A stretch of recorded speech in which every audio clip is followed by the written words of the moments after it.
Hi everyone, and welcome back to another episode of Inside the Inferno. I'm Paisley Poole, and alongside me is John Kinney. It's great to be back this semester, and especially here with you. So what does Inferno have for us today, John? Paisley, we have a jam-packed show today with all things Arizona State athletics. There are a lot of things happening with Arizona State athletics, with football having a top 25 matchup against BYU tomorrow in front of a sold-out Mountain America Stadium. ASU volleyball is competing for a Big 12 championship, and men's basketball is off to a hot start. You cannot ask for much more if you're a Sun Devil fan. That's right, John. Starting with Sun Devil football this past weekend, Kenny Dillingham and company traveled to Manhattan, Kansas to face the Kansas State Wildcats in a road upset. ASU's first big play involved Shamari Simmons, who tipped the ball to Xavier Alford on the second play to force ASU's 10th interception of the season. Quarterback Sam Levitt then found Jordan Tyson in the deep corner for an 11-yard touchdown and a 7-0 lead.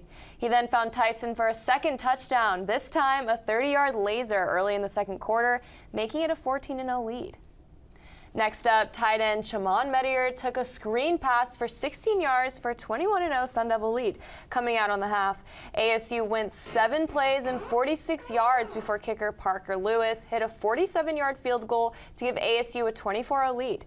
The Wildcats did manage to score on the Devils twice after the half, making the final score 24-14, with an interception for Simmons to clinch the victory for the Sun Devils in the end zone. Levitt went 21 for 34 for 275 yards and threw for 3 touchdowns. The leading rusher for the Sun Devils was Cam Scattaboo with 73 rushing yards, and the leading receiver was Tyson with 12 receptions for 176 yards and 2 touchdowns. After the Sun Devils' 24-14 win in Manhattan, Kansas last week, Arizona State improved their overall record to 8-2 and 5-2 in the Big 12, which has the Sun Devils currently tied for third in the Big 12 conference standings, heading into this weekend's top 25 matchup against BYU.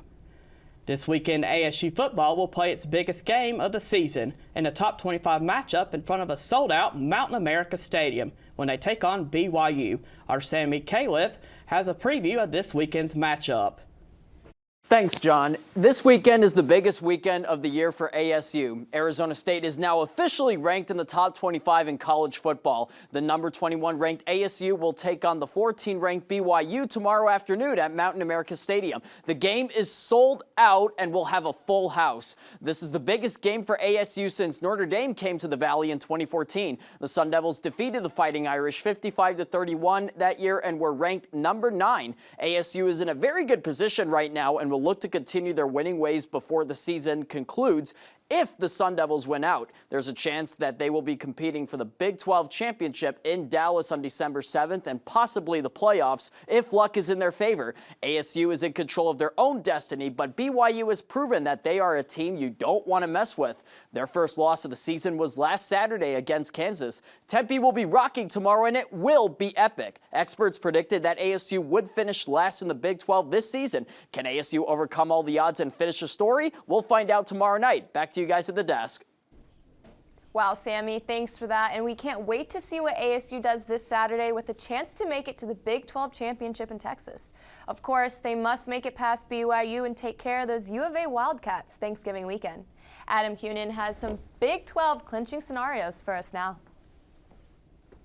Thanks, Paisley. Well, who would have thought that with 2 weeks to go in the season, Arizona State would still be in the running for a spot in the Big 12 championship game. But here we are, with the Sun Devils not only being in the race, but having a good chance to clinch a championship berth if they can get a win this Saturday over BYU.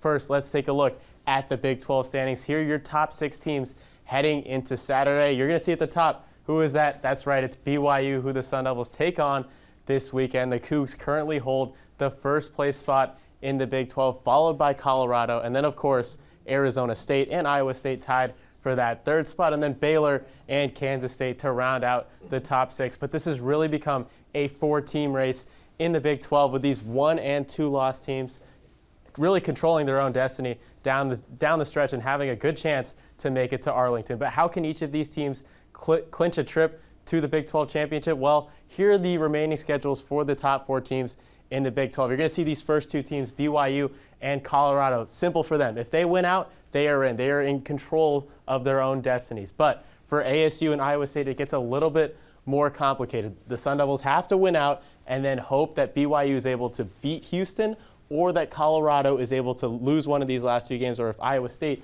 is able to lose one of these last two games to help propel the Sun Devils up in the standings. Now, for Iowa State, they have to win out. They have to hope that BYU or Colorado each lose both of their last two games, and that could set up an ASU versus Iowa State Big 12 championship. So to recap, if you're an ASU fan, you're hoping for ASU to win out, and then you were hoping for either BYU to win their last game of the season or for Colorado or Iowa State to drop one of their final two games down the stretch. However this shakes out, should be a fun finish for all the teams involved, especially ASU fans who are hoping to see their team go to the Big 12 championship for the first time in program history. Back to you guys at the desk. Thanks, Adam. Now over to men's basketball, where head coach Bobby Hurley has his team with a record of 5-1, which includes a couple of wins over the past few days. Kendall Flynn has more on the Sun Devils' hot start. Thanks, John. Arizona State basketball is 5-1 so far this season, and after wins against St. Thomas on November 17th and Cal Poly on November 20th, the Sun Devils are 3-0 at home. ASU easily took the St. Thomas Tommies 81-66 Sunday night. The Sun Devils bested the Tommies in just about every category. They went 27 for 54 on field goals, bringing them to 50% accuracy on the night. Senior forward Bashir Jihad led the Sun Devils in points with 20, which was also the highest point total of any player in the game. ASU also bested St. Thomas on rebounds with 44 compared to 29 and only had 7 personal fouls compared to the 18 by the Tommies. ASU's win over Cal Poly was not as easy, as they won by just 4 points, 93-89. The Sun Devils once again achieved 44 rebounds Wednesday night, 12 of which were by freshman forward Jaden Quaintance. Against St. Thomas, Quaintance had 14 rebounds, proving he is a crucial addition to the Sun Devil roster. Quaintance has been consistent in rebounding, and his team has been nearly consistent on field goal percentage at 48% against Cal Poly. ASU continues to look promising at home, but they are just 6 games into the season, and there's a lot more to go. We'll see if the consistency continues as the Sun Devils head to Palm Springs, California for the Acrisure Classic over Thanksgiving. Back to you, Paisley. Awesome, Kendall. Such exciting news for head coach Bobby Hurley and company. Now let's hear more about Sun Devil basketball with a spotlight on senior forward Bashir Jihad from our Ernie Jimenez.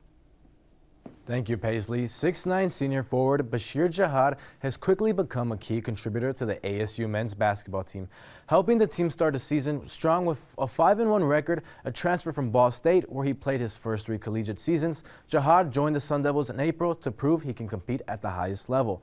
While his first 2 games were rocky, averaging just 2.5 points and 3 turnovers, Jihad quickly adjusted to Bobby Hurley's system. Over the past 4 games, he's averaged 17 points per game, highlighted by a season-high 22 points against Gonzaga. Through 6 games, Jihad is averaging 12.7 points, shooting 44% from the field, and adding 6 rebounds and 2 assists. His experience and ability to adapt make him an essential piece for the Sun Devils as they aim for a standout season. Back to you two at the desk.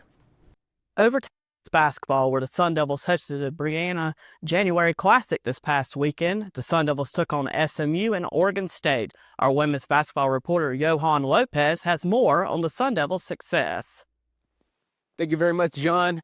The ASU women's basketball team had quite the successful weekend, going 2-0 in the Brianna January Classic tournament, defeating SMU and Oregon State. 2 games, 2 very different styles of play, but for the same result, a victory.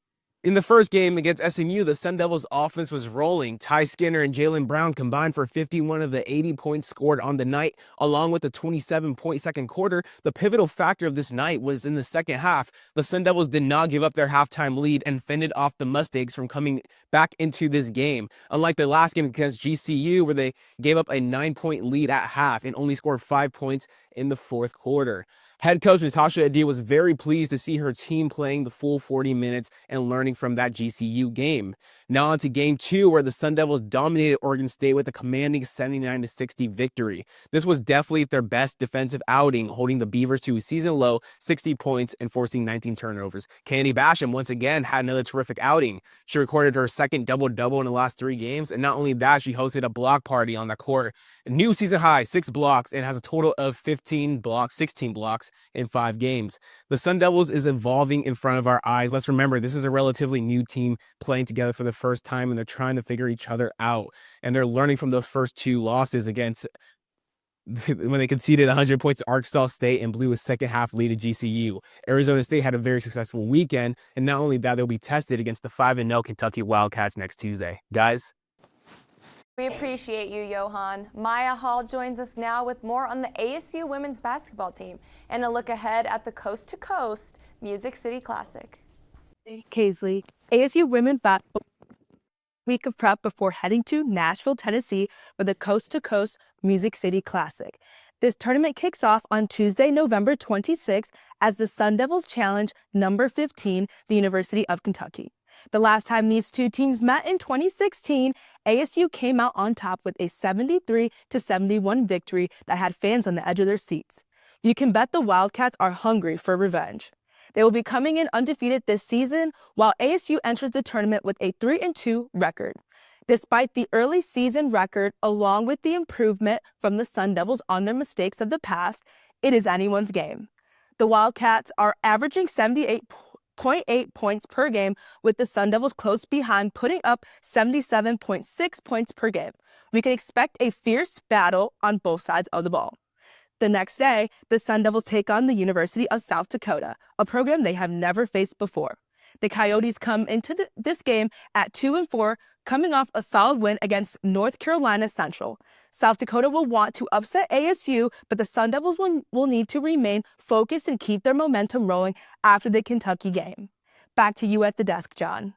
Thanks, Maya. The Sun Devil volleyball team was in action last night at Mullet Arena, where Arizona State was able to pick up their 18th sweep on the season against Iowa State to improve their overall record to 27-2 and are currently in first place in the Big 12 Conference. The Sun Devils were led in the match by graduate middle blocker Savannah Coley with 10 kills and 8 blocks. The Sun Devils will hit the road for their next match tomorrow when they head to Boulder, Colorado to take on the Colorado Buffaloes.